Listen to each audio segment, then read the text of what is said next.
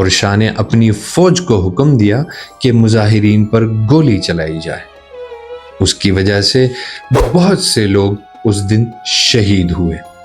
دوستو، وہ دن آج بھی 15 خرداد کے نام سے یاد کیا جاتا ہے۔ ایرانی عوام جو اپنے بادشاہ سے اس کی مظالم کی وجہ سے آلریڈی نفرت کرتی تھی اور اس سے جان چھڑانا چاہتی تھی، کیونکہ شاہ ویسٹرن پاورز خاص کر امریکہ کے ہاتھ کا کھلونا جبکہ اپنے ہی لوگوں کے لیے ایک جلاد بن گیا تھا۔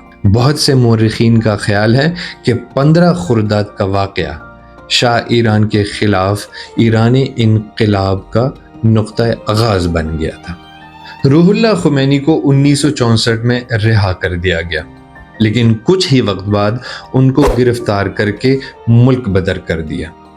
انہیں عراق بھیجا گیا اور 1978 میں عراق کے نائب صدر صدام حسین نے شاہ کے مشورے پر ان کو عراق سے ملک بدر کر کے فرانس بھیجا۔ اب وہ فرانس میں ایک چھوٹے سے گاؤں نوفل لشاتیوں میں رہنے لگے۔ ان کے پاس ویسٹرن میڈیا تھا جس کے ذریعے وہ کھلم کھلا شاہ کی مخالفت کرتے اور ایرانی عوام کو ایرانی انقلاب کے لیے تیار کرنا شروع کر دیا۔ دوستوں، روح اللہ خمینی کو ملک بدر کرنا شاہ کے لیے آنے والے دنوں میں ایک بہت بڑی غلطی ثابت ہونے والی تھی۔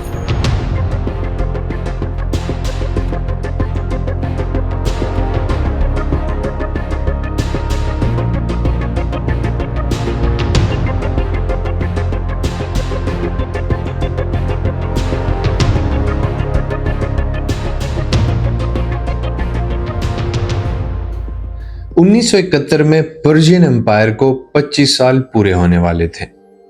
12 سے 16 اکتوبر کے درمیان رضا شاہ پہلوی نے ایک بہت بڑی پارٹی منعقد کرنے کا اعلان کر دیا۔ اس پارٹی کے لیے پورا ایک شہر بنایا گیا خیموں کا، اور اس کو نام دیا گیا گولڈن سٹی۔ ان خیموں کو پیرس کے مشہور ڈیزائنرز نے ڈیزائن کیا۔ اس وقت مہمانوں کے لیے تقریباً 50 خیمے لگائے گئے اور ان خیموں میں ضرورت کے مطابق ہر چیز مہیا کی گئی، اور ان خیموں کے سینٹر میں ایک بہت بڑا خیمہ بنایا گیا جس میں ایک وقت پر تقریباً 600 بندے کھانا کھا سکتے تھے۔ اس تقریب میں تقریباً 69 ممالک کے سربراہان، بادشاہ اور شاہی خاندان کے افراد شامل ہوئے۔ اس تقریب کے کھانے کا انتظام بھی پیرس کے ایک ریسٹورنٹ کے حوالے کر دیا گیا۔ 200 سے زیادہ شیف اور ویٹرز کو پیرس سے بلایا گیا، جو اپنے ساتھ 15 ٹن کھانا اور قیمتی شراب لے کر آئے۔ مہمانوں کو سونے اور چاندی کے برتن میں کھانا کھلایا گیا۔ دوستوں، اس تقریب پر ہونے والے اخراجات کا کوئی سرکاری ریکارڈ تو موجود نہیں ہے، لیکن اندازے کے مطابق ان 4 دنوں کی تقریب پر $200 ملین سے زیادہ خرچ کیا گیا۔ یہ وہ وقت تھا جب ایران کی آدھی عوام بے روزگاری اور غریبی کی وجہ سے روزمرہ سہولیات سے بھی محروم تھی۔ روح اللہ خمینی نے اس دعوت کو شیطان کی دعوت کہا، اور ایرانی عوام نے بھی اس پر بہت تنقید کی۔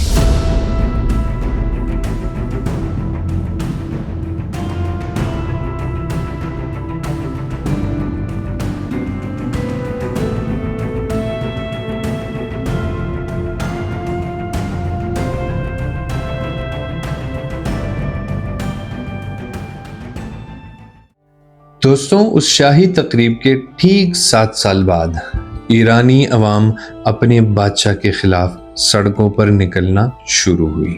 ایرانی عوام بنیادی سہولت نہ ہونے کی وجہ سے بادشاہ سے نفرت تو کرتے تھے، لیکن اس شاہی تقریب نے جلتی پر تیل کا کام کیا۔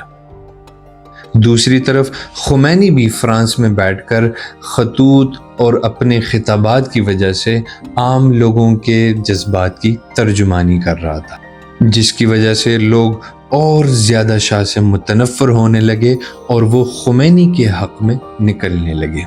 شاہ کے لیے ایران میں دن بدن حالات خراب ہونے لگے۔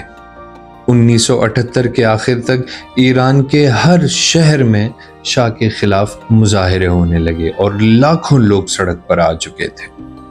شاہ نے فوج کو آرڈر دیا کہ وہ مظاہرین کو کنٹرول کرنے کے لیے ان پر گولی چلائے، لیکن اس دفعہ فوج بھی عوام پر گولی چلانے سے خوفزدہ تھی۔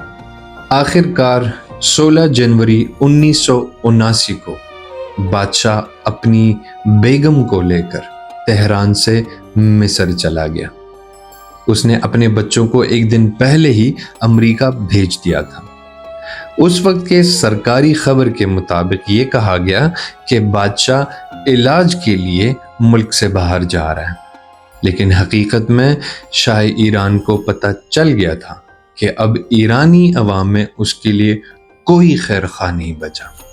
اور یوں 1 فروری 1979 کو 15 سالہ جلاوطنی کے بعد خمینی پیرس سے تہران پہنچے۔ لاکھوں لوگوں نے ان کا استقبال کیا۔ ایسے لگتا تھا جیسے پورا ایران ان کے استقبال کے لیے سڑکوں پر آ گیا ہو۔ ان کے واپسی کے 10 دن کے اندر مطلب 11 فروری 1979 کو بادشاہ کے حکومت کا مکمل طور پر خاتمہ کیا گیا۔ فوج نے بھی غیر جانبداری کا اعلان کیا اور انقلابیوں نے تمام سرکاری عمارتوں پر قبضہ کر لیا۔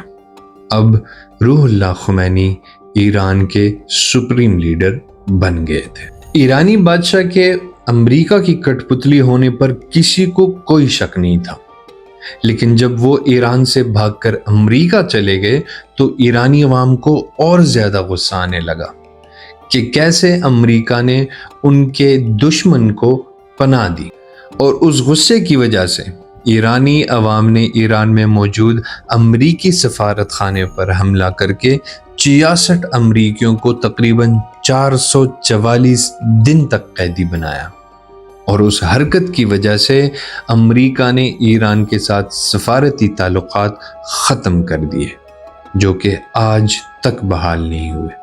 دوستوں، انقلاب کے 1 سال بعد عراق کے صدر صدام حسین نے امریکہ اور کچھ خلیجی ریاستوں کی حمایت سے ایران پر حملہ کر دیا، کیونکہ امریکہ ایران میں روح اللہ خمینی کے انقلاب کو ناکام بنا کر ایک دفعہ پھر سے اپنے کٹ پتلی بادشاہ کو ایران کے تخت پر بٹھانا چاہتی تھی۔ اس جنگ نے 8 سالوں میں ایران کو بہت زیادہ نقصان پہنچایا، لیکن اسی جنگ کی وجہ سے ایرانی انقلاب اور بھی زیادہ مضبوط ہوا۔ 3 جون 1989 مطلب 1989 کو روح اللہ خمینی کا انتقال ہوا۔ ان کے جنازے میں بہت زیادہ لوگ شریک ہوئے۔ کہا جاتا ہے کہ شاید ہی تاریخ میں اتنا بڑا جنازہ کسی اور کا ہوا ہو۔ آیت اللہ علی خامنۂ روح اللہ خمینی کے شاگرد تھے۔ وہ عراق جنگ کے دوران کافی بہادری کے ساتھ لڑے۔ انہوں نے شاہ کی بھی ڈٹ کر مخالفت کی۔ شاہ کی خفیہ پولیس سیواک نے ان کو کئی بار گرفتار کر کے ان پر تشدد کیا۔ 1981 میں آیت اللہ علی خامنۂ پر قاتلانہ حملہ ہوا۔ وہ اس حملے میں بچ تو گئے، لیکن ان کا دایاں بازو ہمیشہ کے لیے مفلوج ہو گیا۔ 28 فروری 2026 کو رمضان کے مہینے میں امریکہ اور اسرائیل نے ایران پر ایک ٹارگیٹڈ حملہ کر کے آیت اللہ علی خامنۂ کو شہید کر دیا۔ ایک دفعہ پھر ویسٹرن پاورز نے ایران کو تہس نہس کرنے کی قسم کھائی ہے۔ اسرائیل کی ہٹ درمی کی وجہ سے آج پورا خلیج میدانی جنگ بن چکا ہے۔